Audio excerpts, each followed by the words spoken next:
Oi, gente, e aí, como é que vocês estão? Aqui é Gabi novamente, eu sou pós-doc do Libas, né? Ficou faltando essa minha apresentação, inclusive na última, é, na minha última participação. E eu trabalho justamente com processos de biorremediação. E a gente viu na última aula o que era esse processo de biorremediação, quais organismos trabalhavam ali dentro desse processo, como é que eram os tratamentos de efluente, e hoje a gente vai começar um pouquinho conversando sobre os mecanismos de biorremediação, né? Eu disse a vocês na última aula, no final da última aula, que a gente abordaria isso e entenderia como são esses processos. Então, só para a gente relembrar, eu disse a vocês, né, que a gente trabalhava principalmente com micro-organismos dentro do Libas.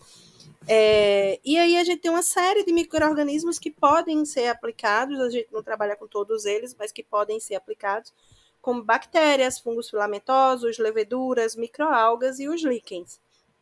Hoje, dentro do nosso grande grupo ali, que envolve Libas, Labitec Bio, enfim, a gente tem pessoas que trabalham principalmente com fungos e com microalgas, mas a gente já teve pessoas que trabalharam com bactérias, enfim, com outros micro-organismos, aplicando ali para o tratamento ambiental, né?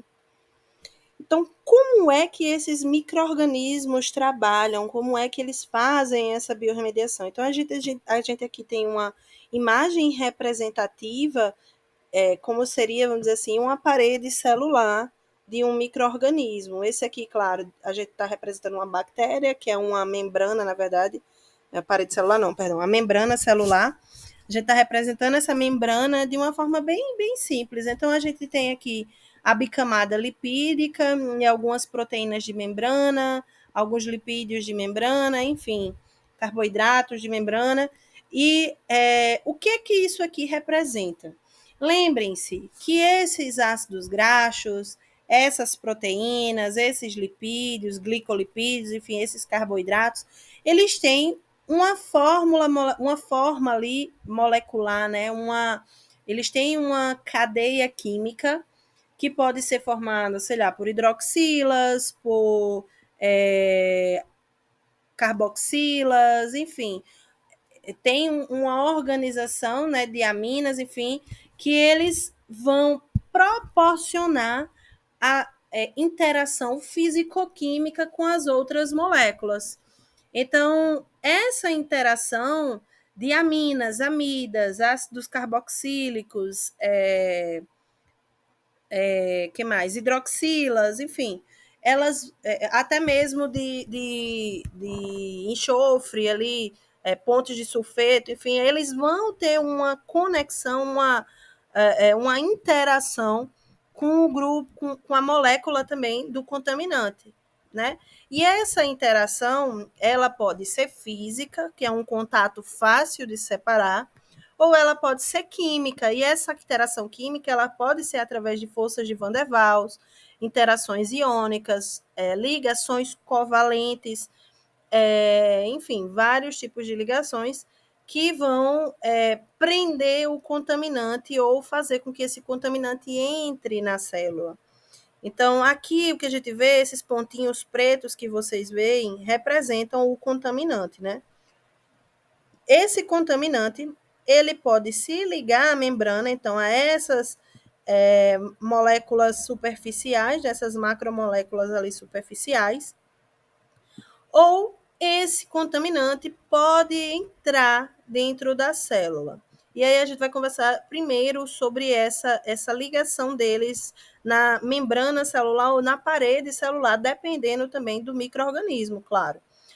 Esse processo a gente chama de biosorção. Então, biosorção. O que é sorção, Gabi? O que é essa biosorção? Então, quando a gente trata de sorção, né, a gente está falando de adsorção.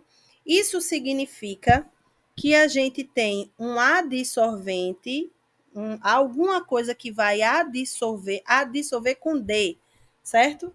Um D de dado. Então, vai adsorver algo. O que é essa adsorção? Então, eu tenho o meu contaminante, que ele vai se ligar aqui fisicamente ou quimicamente à minha membrana. Então, a minha membrana do meu micro-organismo vai funcionar como um adsorvente e o meu contaminante ele vai ser chamado de adsorvato. Então, essa biosorção é justamente essa ligação físico-química em que o contaminante fica colado ali, fica agarrado na minha biomassa ou no meu adsorvente, né? No micro-organismo que eu estiver usando.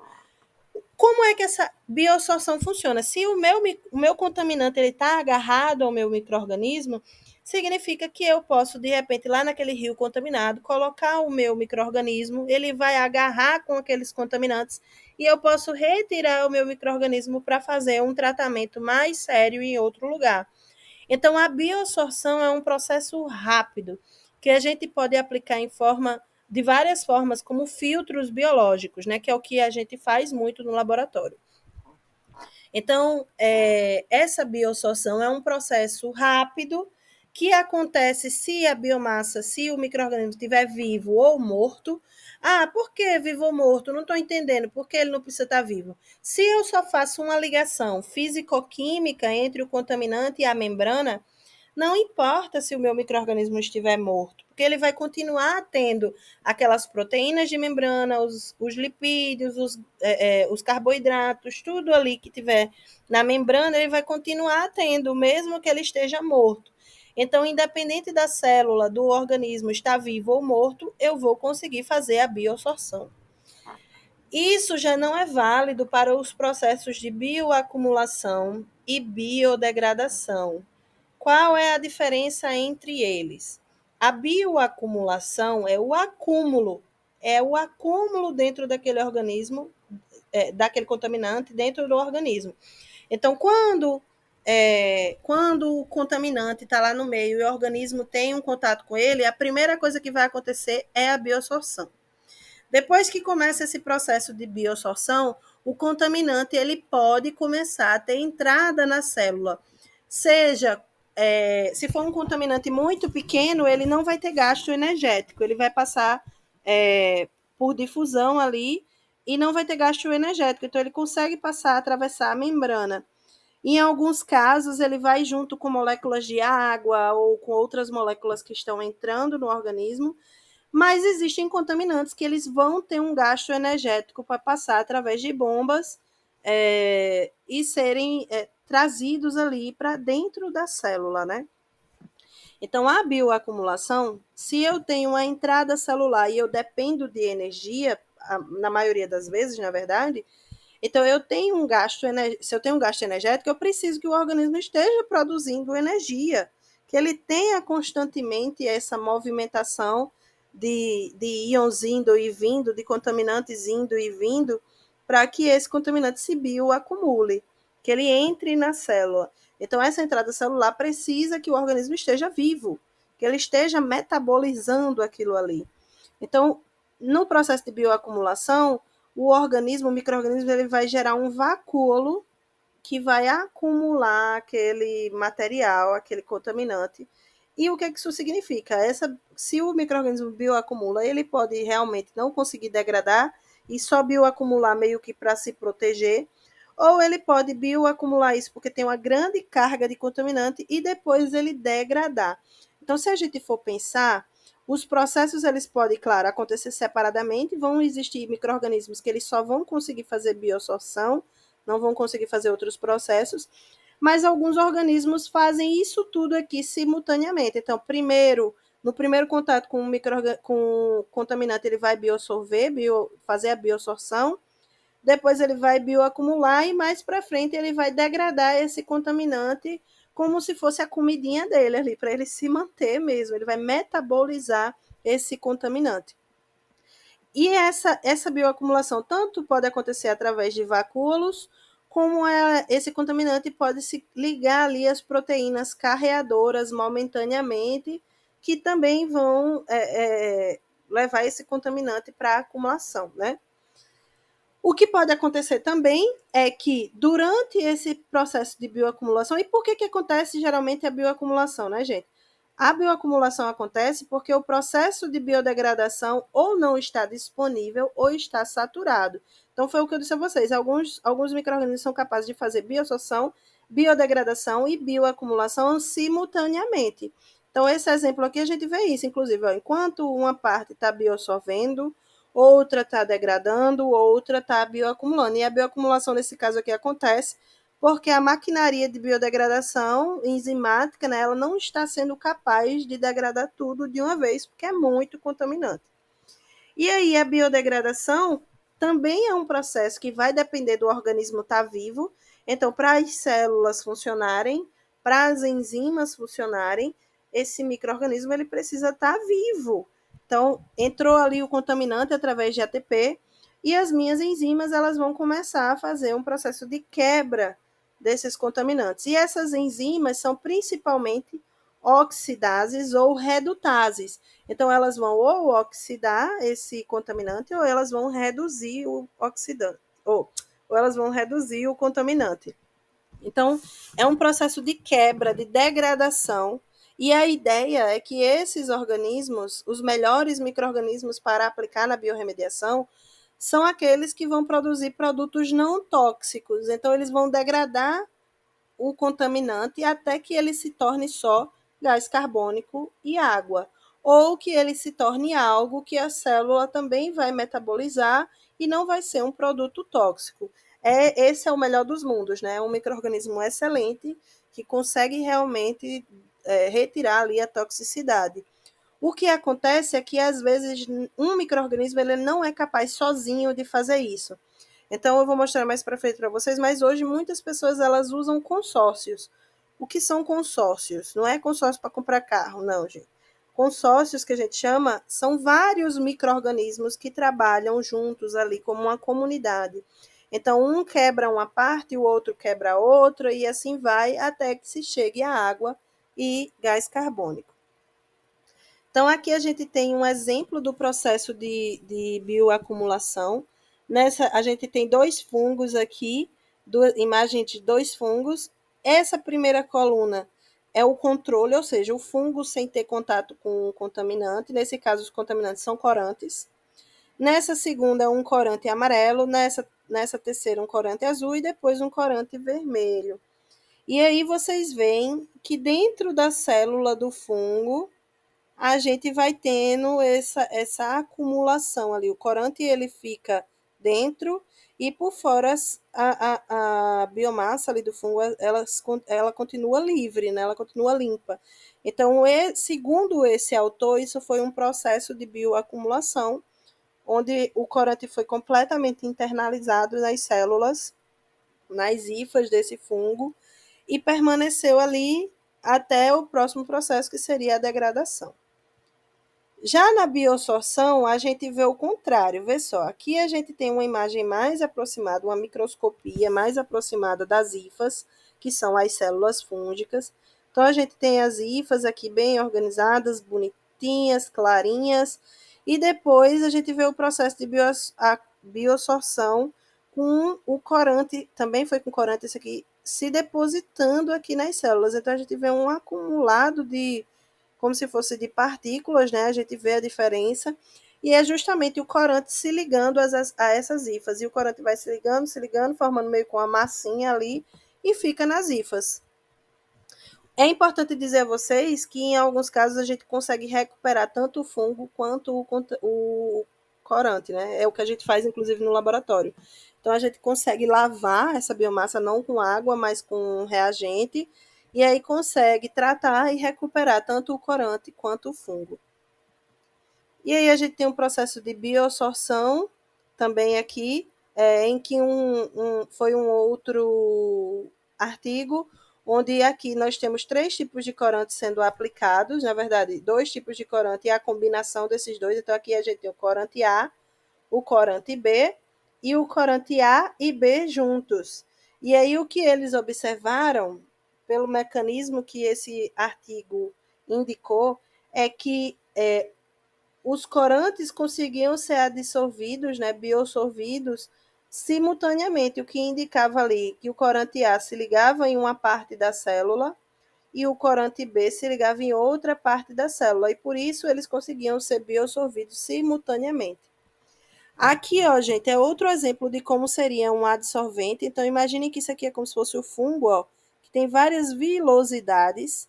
E aí, os solutos, esses contaminantes, eles vão procurando vários locais de ligação.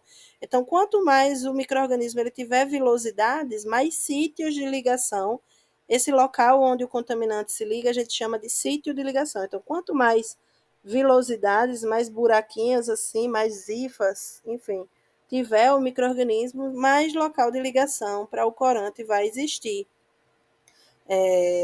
a essa biomassa, né?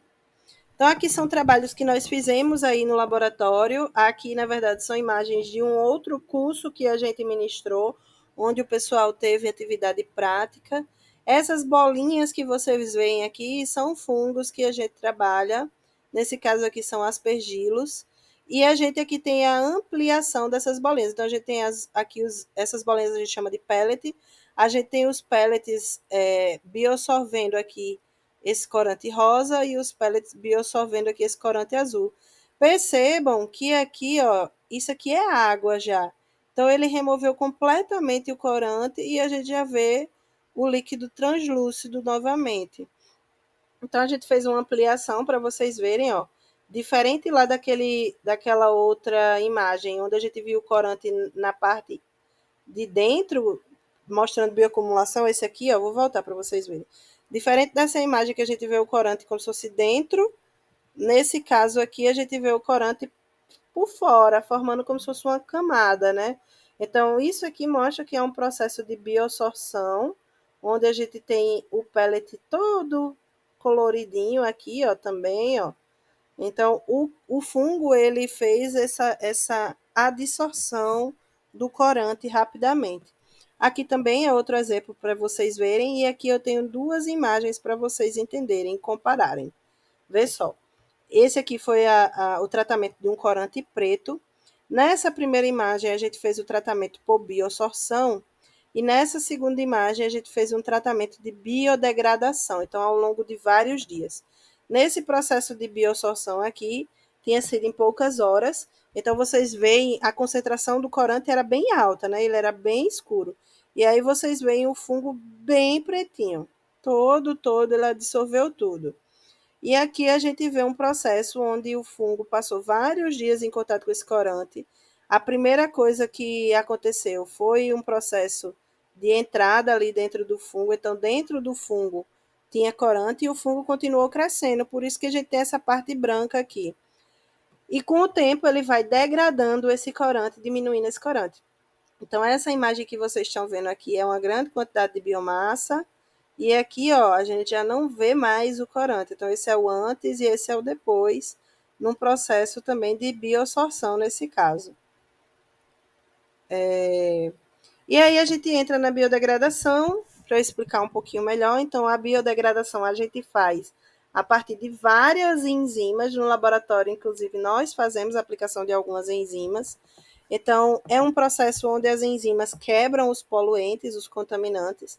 E o que é que são essas enzimas, né? Enzimas são proteínas que agem como catalisadores, que aceleram reações químicas. Então, esses catalisadores vão causar a quebra de contaminantes.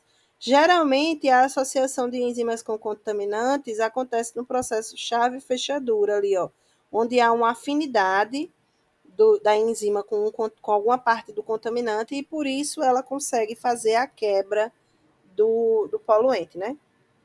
Algumas das enzimas que fazem isso são lacase, manganês peroxidase, lignina peroxidase, azorredutase, hidroxilanase, tirosinase, lipase, polifenol-oxidase, enfim, tem uma série imensa, aqui só são alguns exemplos, mas existem inúmeras enzimas que fazem biodegradação de algum composto. E esse contaminante pode ser não só corante, pode ser algum tipo de detergente, de surfactante, pode ser hidrocarboneto, pode ser um fármaco, pode ser uma série de outras coisas. Então, aqui é um trabalho de uma parceira nossa, onde eles faziam a degradação de efluentes, a partir, na verdade, de corante também, do corante índigo carmim, mas eles também fizeram de efluentes. Aqui eu só botei a foto do corante, mas eles também coletaram efluente têxtil e também fizeram a degradação a partir de fungos Basidiomycetes. Basidiomycetes, gente, para quem não sabe, é da família dos cogumelos. Né? Ali, quando você tem um shimeji, um shiitake, ali são Basidiomycetes. Então, aqui são degradações. Vocês percebem que o processo de degradação ele não é rápido. A gente não faz em 1 hora, 2. Geralmente a degradação ele leva vários dias, porque vai depender do metabolismo do micro-organismo, né? Então, aqui, ó, ele fez através de 13 dias e a degradação após 28 dias. Então, já com 13 dias, a gente já observa que são os controles, ó, o corante azulzinho, mas a gente já observa que os fungos que estão sendo aplicados vão diminuindo a cor desse corante, o que indica que ele está sendo degradado. E aqui, após 28 dias, ainda fica mais claro, né? A gente tem um azul bem forte, e aqui vai ficando clarinho a ponto que o 3213, esse fungo, e o 2221 conseguiram realmente remover uma grande quantidade desse corante através de enzimas de degradação. Então, com isso, o que é que a gente aprende?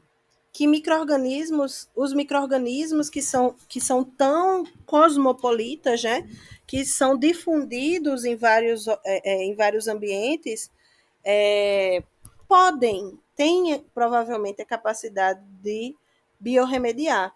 E é justamente essa grande quantidade de micro-organismos que a gente tem no ambiente, no planeta, que faz com que vários estudos apliquem esses micro-organismos para estudar as possibilidades dele. Então, um micro-organismo que foi isolado lá na Antártida e um micro-organismo que foi isolado, sei lá, no deserto, eles são completamente diferentes metabolicamente. Então, é interessante a gente estudar esses organismos marinhos, organismos de ambiente de água doce, enfim, vários micro-organismos que têm capacidades diferentes. Então, essas adaptações ambientais, sabendo que cada ambiente tem adaptações diferentes, faz com que a gente consiga trabalhar com micro-organismos e eles terem capacidades para contaminantes diferentes. Então, a gente tem aqui novamente, né, alguns dos organismos que podem ser usados, bactérias, fungos, os basidiomicetos aqui, ó, representados, microalgas, enfim, vários, como eu disse a vocês antes. E como é que essa biorremediação é afetada? Eu sei lá que existem mecanismos e esses mecanismos estão relacionados à vida do micro-organismo ou à química ali da membrana ou da parede celular do micro-organismo. Isso significa que eu posso afetar esse processo. E o efeito sobre esse processo pode otimizar ou piorar a biorremediação. Então, alguns dos efeitos que a gente tem são pH, presença de oxigênio, agitação, temperatura, a toxicidade do contaminante e a concentração dele, os nutrientes presentes para manter aquele micro-organismo vivo, enfim, uma série. Então, dentro de pH, temperatura e oxigênio, que são alguns dos principais, a gente vê que o pH ideal para a maioria dos micro-organismos está ali entre 6,5 e 7,5 para a sua sobrevivência, né? Principalmente para a produção para a continuação do seu metabolismo. Só que existem alguns, claro, que são extremos, e aí, como organismos extremófilos, por exemplo, que preferem o contrário, que preferem ambientes extremamente ácidos ou extremamente básicos. Já para a temperatura, a mesma coisa. As melhores temperaturas estão ali entre 20 e, na verdade, não 35, mas 37 graus ou 40 graus, porque bactérias crescem nessa temperatura. Mas existem os extremos também, organismos que adoram 60 graus, 50 graus, enfim, ou temperaturas muito frias, né? Quanto ao oxigênio, o oxigênio é fundamental para processos aeróbicos. Então, aqueles organismos que fazem processos aeróbicos vão ser dependentes de oxigênio. Então, geralmente você faz uma injeção ali de oxigênio ou bota uma agitação para melhorar ainda mais aquele processo, acelerar mais aquele processo. Mas os organismos anaeróbicos, eles detestam o oxigênio. Então, atuam melhor na falta desse oxigênio, né? Que também é algo que a gente tem que pensar dependendo da aplicação do organismo. E é importante dizer que organismos aeróbicos e anaeróbicos fazem processos de biorremediação diferentes. Então, eles metabolizam os contaminantes de forma diferente. E aí é importante, às vezes, ter um sistema, vamos dizer assim, que tenha tanto organismos aeróbicos em uma fase e organismos anaeróbicos em outra. A concentração do poluente é outra questão-chave, é outro fator que afeta a eficiência. Então, concentrações muito baixas, eles não estimulam o mecanismo de biodegradação, de biorremediação. Então, acaba que nem a bioabsorção consegue acontecer porque tem uma interação baixa. E concentrações muito altas, elas podem ser tóxicas para os micro-organismos e acabar matando eles. Então, a gente tem que fazer uma análise prévia ali do efluente para poder aplicar esses organismos, né? E ver qual é a resistência deles. Então, existe uma faixa ideal que favorece a atividade microbiana, mas já vi alguns artigos que chegaram a botar, a fazer trabalhos com uma concentração altíssima de contaminante e mesmo assim conseguir fazer a biorremediação normalmente. Então, vai depender muito de como o micro-organismo é aplicado e de qual micro-organismo vai ser aplicado. Além disso, os nutrientes disponíveis, e esses nutrientes estão ligados justamente à manutenção desses organismos. Então, os micro-organismos, eles são dependentes de nutrientes para viver, né? Principalmente de carbono, nitrogênio e fósforo, nessas proporções de 100 para 10 para 1, que é o ideal, é o mais adequado. Mas, é claro, vai depender do micro-organismo, essas proporções podem mudar, e alguns micro-organismos também vão, algumas enzimas, né, vão demandar outros nutrientes. Por exemplo, a lacase, que é uma enzima ali ligada à biodegradação, ela é muito dependente de cobre, porque ela é uma enzima que tem cobre na sua conformação. Então, se não existe cobre ali no meio, o micro-organismo não vai conseguir produzir a lacase e não vai ter essa degradação através dela, né? Então, a falta de nutrientes ele pode limitar essa biorremediação e causar um estresse nesse micro-organismo. E aí, além disso, a gente ainda tem um ponto de toxicidade do contaminante. Eu disse lá a vocês que em grandes concentrações esse contaminante pode ser tóxico, né? Então, certos contaminantes eles podem inibir ou matar o micro-organismo justamente por causa dessa toxicidade que ele tem. E aí, uma das formas de driblar essa toxicidade, por exemplo, o rio lá foi contaminado. E aí, todos os micro-organismos ali, eles não são capazes de lidar bem com esse contaminante.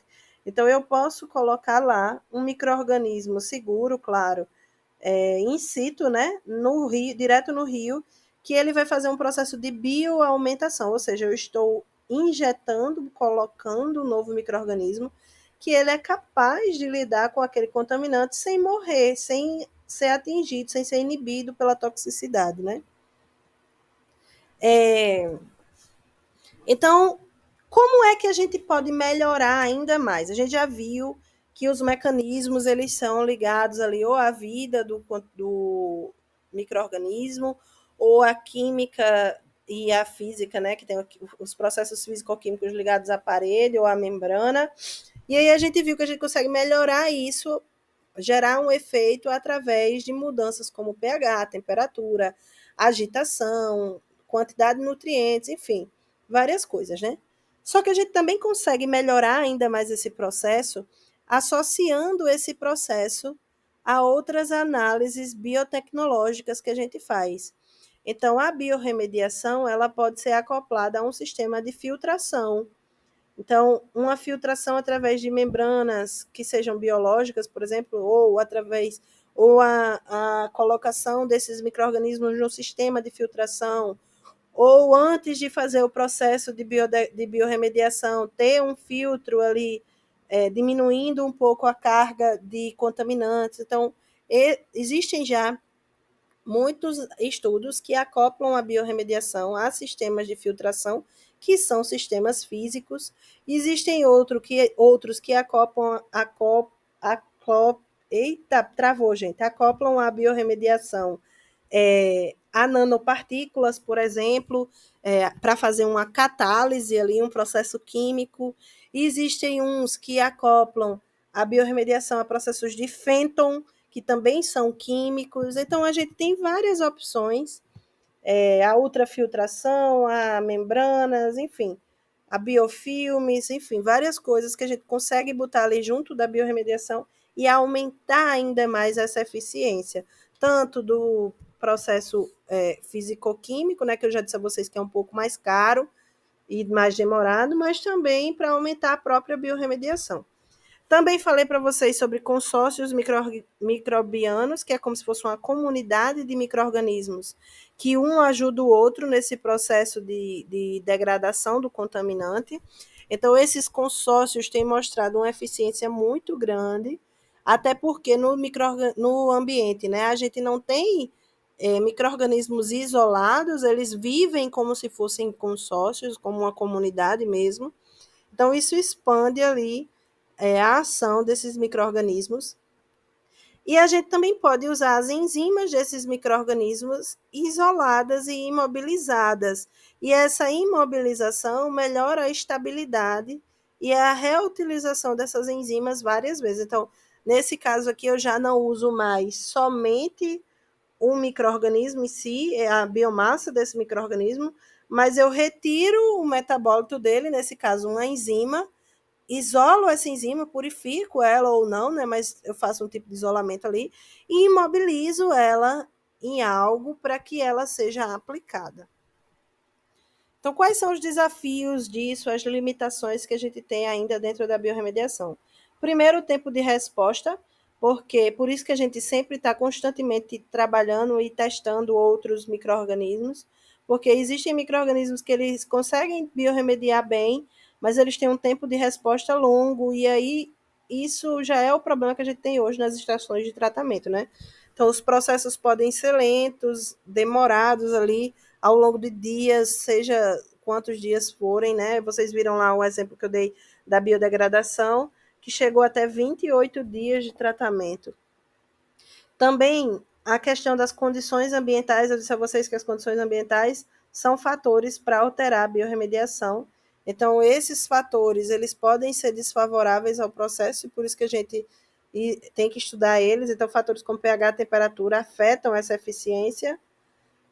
O controle de outros micro-organismos, então, quando a gente trabalha com micro-organismos isolados, a aplicação dele na indústria, a aplicação dele até mesmo no laboratório, é difícil da gente controlar um pouco a contaminação por outros organismos, então, às vezes é importante que a gente tenha esse controle, ou que a gente teste sem controle para ver se o processo de biorremediação funciona, além da possibilidade de ter subprodutos tóxicos. Por isso que é tão importante, quando a gente está estudando biorremediação, que a gente teste se o processo é tóxico, se existe um nível de toxicidade ao longo do processo, seja ele bioabsorção, biodegradação ou bioacumulação.